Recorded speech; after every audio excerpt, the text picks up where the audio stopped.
Hey everybody, welcome back to the channel. Thanks as always for watching.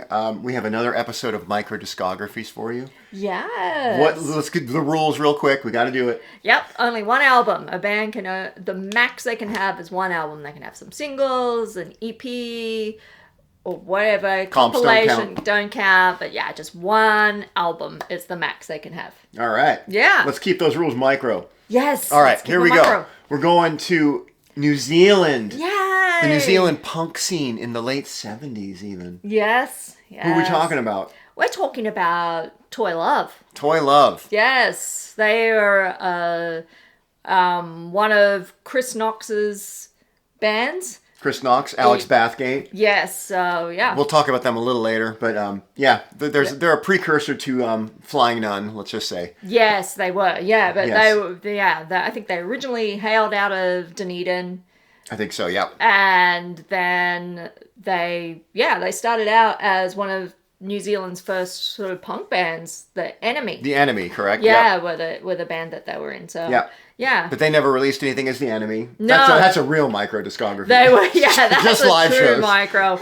But yeah, they slowly made their way down, I think, Christchurch way, down into Auckland, and then they ended up morphing into Toy Love. Yep.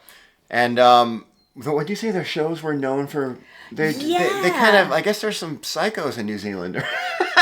they brought out the weird element of Yeah, but apparently their gigs were not pleasant affairs. almost like a birthday party show. Which the music It's can't, punk, but it's not that punk. It's But not yeah, like- apparently they brought out some thugs and women were harassed. And That's weird. It doesn't feel like that kind of But Chris Knox himself, he was a bit of a confrontational character. But he wouldn't have been supportive of any of that kind of crap. I don't think so, because he ended up in a relationship where he became a born again feminist and vegetarian and a whole business. So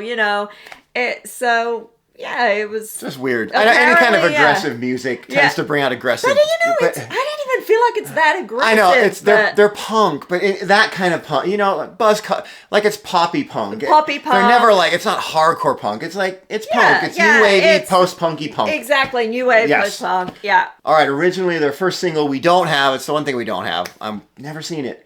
It was a kind of a split A side or a double A side maybe, but I don't know. It was Rebel and Squeeze.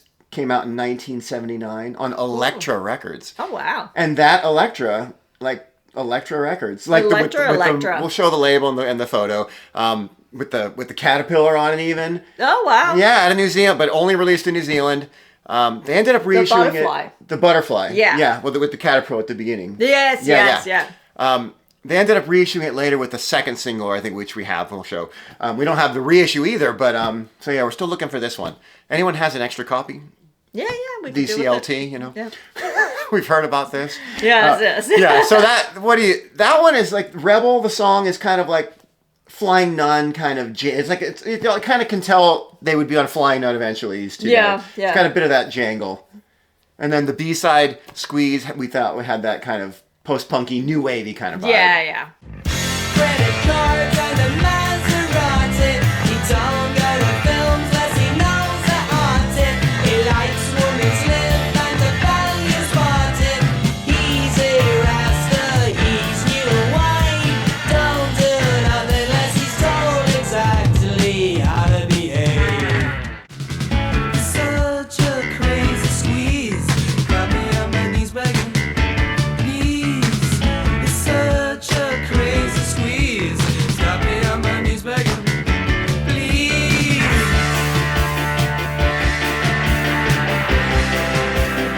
All right, so then moving on into 1980. Now they moved on to Deluxe Records. Elektra was not having it. Yeah. So this is their second single, "Don't Ask Me," and with "Sheep" as the B-side. Oh, those are both classic. Yeah, they're both really good. Don't Ask Me, it gives me a Soft Boys feel. Yeah, you were saying that. Sort of, I Want to Destroy You. Yeah, I Want to Destroy You. It has that feel. I just wanna hold you. I wanna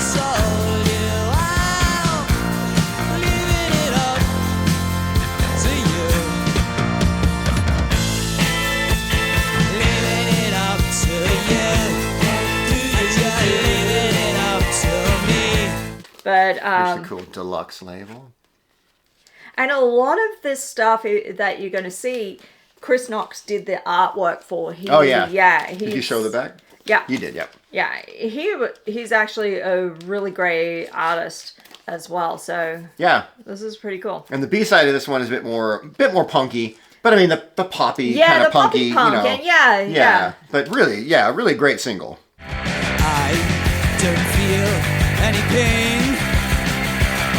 Though the doctors say I'm criminally insane. And I'm doing things I really oughtn't to do, but it's got nothing to do with you and me. I don't know where I'm going to. I don't know where I'm going to. I don't know where I'm going to, like you. All right, and then in July of 1980, this one came out. This is The Bride of Frankenstein. I love that cover. Yeah, this is a great cover, and that's a bit. You know, we're not gonna play a sample just yet, just in case it turns somebody off. It's funny. It is funny. It could be something from my hometown of Rockhampton. It's cowpunk. Yeah, and he says yeehaw a lot. Yeehaw. But it doesn't look like that cover. It doesn't. You wouldn't think so, but it's a funny song. I like it. I think it's funny. But yeah. I think the B-sides are better. Yeah, Amputee Song and Good Old Joe. And so yeah, it's yeah. I don't know. We will give you a sample. These guys, in the context of the album, it kind of works. Yeah. These guys were a little out there. They are. They're having fun. And you know, in live, there's a photo out there of Chris Knox, and his whole head is covered in tinfoil. He's got a whole tinfoil mask on with devil horns on it, and man. Like give you that sort of idea of what sort of. Apparently, he was a little bit of a performance artist as well. So, that's Bride of Frankenstein. All right. But I don't hear a single word to see. My mind is several million miles away. I want to be 6'3". I want a bright sun. Make me a bright sun. I'm one who died said, All right, and that was the only single from the album. So that's all. That's they had 3 singles, and they had 1 album. And this came out just a month after that, Bride of Frankenstein, and it's just self-titled, Toy Love. I think this is probably some drawings on the back, maybe by Chris, or they just took some. That's just some photos that they kind of tweaked with a little bit. Yeah. All right, there you go. Probably the art on the front is Chris with the yeah. And a cool inner sleeve.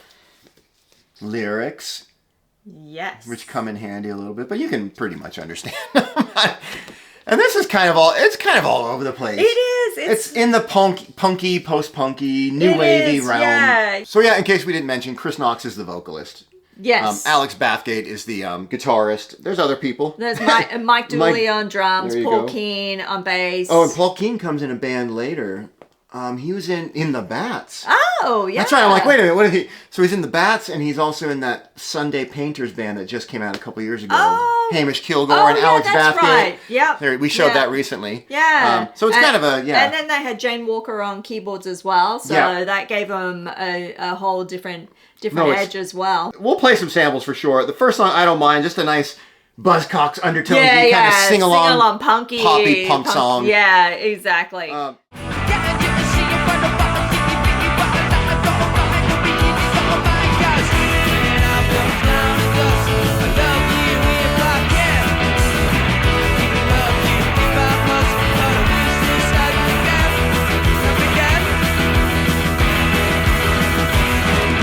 What was it? The second one, Swimming Pool. That one you thought was very Dylan. Yeah, I think that does have a little bit of a Dylan feel. It's kind of, and I felt like a little bit of Johnny Walker, like a bit of that Johnny Walker. Johnny Thunders. Maybe there was some Johnny Walker involved. Johnny Thunders, kind of a bit of that 50s kind of vibe, the organ. But yeah, with Dylan, more of an acoustic number. Yeah.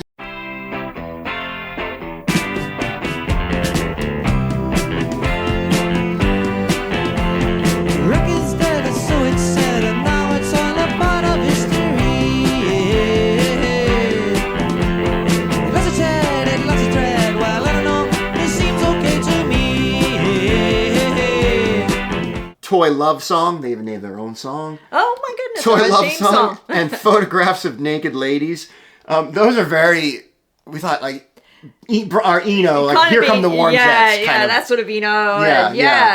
Yeah. Really, really cool, kind of out there sort of.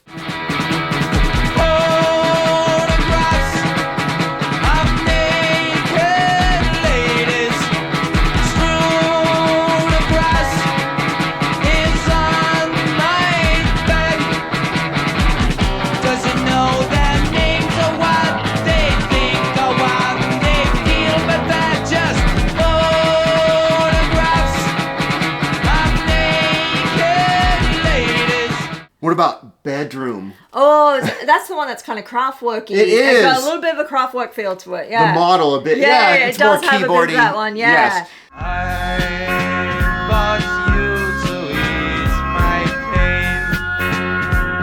Couldn't face the day. Left you in my room.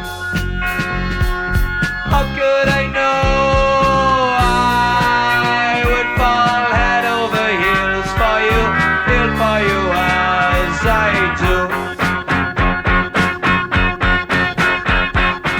And then like The Crunch, a couple of them are my favorites. The Crunch and Pull Down the Shades.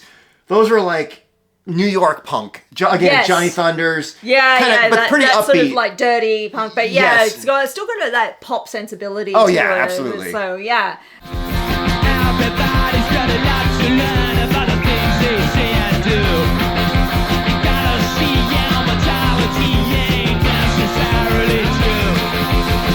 When you're lying deep in the grave, no breath left in your lungs. You're gonna have to admit it before you can stay forever young. Back home we lie, is our best years for day. Reality is the night, really nice. Won't you please go away? There is nothing to see. So we're fall down the shades. Gotta fall down the shades. Gotta fall down the shades. Yeah, they're just great. It's just like I'm just loving this album. It's like 14 songs. Yeah, there are a lot of quick ones, but it's all over the place. There are some other ones too that are a bit more mellow, kind of darker. One of them I forget which one now. I can't think of it off the top of my head. Reminded me of the Damned's Fan Club a little bit. So some of them get in that dirgy kind of vibe too. Yeah, it did. And then some of them go yeehaw. Just the one does the yeehaw. But yeah, that back's kind of, it's looking at me as I'm looking at the camera. It's kind of creeping me out. Too many eyes on me. They were just apparently just a bit of an affront to the whole New Zealand scene at the time, but punk was in general, right? Yeah, so they were, but they did put out, not a ton of stuff, but they did put out what they did put out was really good. Not going to be probably easy to find. This was distributed by Wea, though, on Deluxe, so it's not like, it was kind of a major label-ish, but... Yeah. And the Deluxe Records had, early In Excess was on Deluxe. They did, yeah. So then in 2005, this came out. This is a compilation that came out in Flying Nun. This is called Cuts. It's a 2 CD set. Double disc. Yeah, double disc. And it's got all the singles, the album, then some outtakes, some Disc 2 was all demos. outtakes. Some stuff that may have been scheduled for, maybe another album. Full of lyrics, anecdotes, photos. It's a really cool. really nice set. Yeah, each member has like a couple pages where they talk about their experience in the band too. Yeah, a great little set to pick up. Probably not. It's on Flying Nun, and it's from the. It can be sort of hard, not easy to find. Yeah, Yeah, a lot of this stuff is just even CDs from Flying Nun can be difficult. So hard to pick up and find. Yeah. And so then after Toy Love, Chris kept going. Chris and Alex, yeah, they just went on Tall Dwarfs. So to form the Tall Dwarfs. So that's sort of like more of the fun. Yeah, we were thinking about getting into them a little, but it's too much. There's a lot of Tall Dwarfs stuff. Yeah, there is a lot of Tall Dwarfs. Tall Dwarfs. They're all on Flying Nun. Except for that first single, which is this one right here. That was released on a different label first. I can't remember the name now. And then they reissued it on Flying Nun later. That's the first press. Oh. So that's kind of cool. Pre-Flying Nun. But then Chris Knox went and did a bunch of solo stuff, tons of solo albums. That one there, Seizure, is, if you have not heard that record, and you like Flying Nun, and Here Come the Warm Jets, Brian Eno, you have to check that record out. It is so good. That is a lost classic too. Yeah. I know why fish swim in the sky with their little wings until they're high and dry. We fly in the face of fashion, full scale and fair. We fly in the face of fashion with passion. Because he's got that sort of voice. He's got that Eno-esque voice. Yeah. And I just love them. Yeah. They're great. And we put up the clean Boodle Boodle Boodle. Oh yeah. Because Chris did the cover of that. It's an illustration that he did. Yeah. Taken from a photograph. So that was really good. If you love Flying Nun records and you want to get into the history a little bit more, there's a couple of great books out there that we've picked up over the years.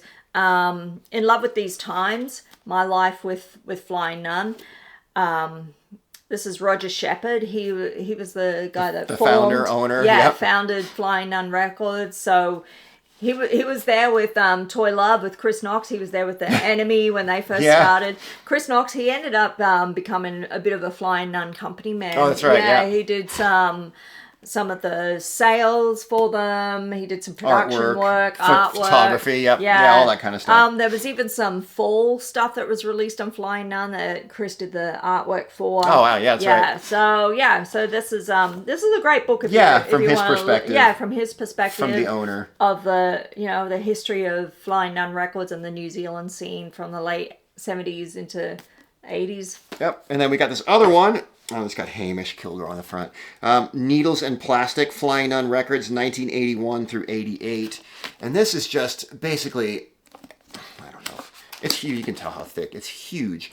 They go through literally every single release. Well, you're not going to see a lot, but every single release from the label. Woo, look at that. From 1981 through 88. I think it's chronological too. They go through every single one. They talk to the band members, all of it. So it's really cool. This is like your Bible, like a basically. little bit of a Bible, Yeah, and that's for by Nun. Matthew Goody. Yeah. And put that together. I think that's not, you can still find these around. Yeah, these you can pick up on Amazon or if you're into that kind of stuff, definitely check these books out. They're both great. This one is, it took me probably 2 years to get through it, but all right, not that bad, but solid books, But they're really, really great books to pick up. All right. That's it for Toy Love. Yeah. 3 singles, 1 album. Yeah, but apparently they caused a bit of a ruckus. Yep, they're rowdy. All right. Okay, thanks again for watching. Thanks all. We'll see you on the next one. Happy digging. Bye. Bye.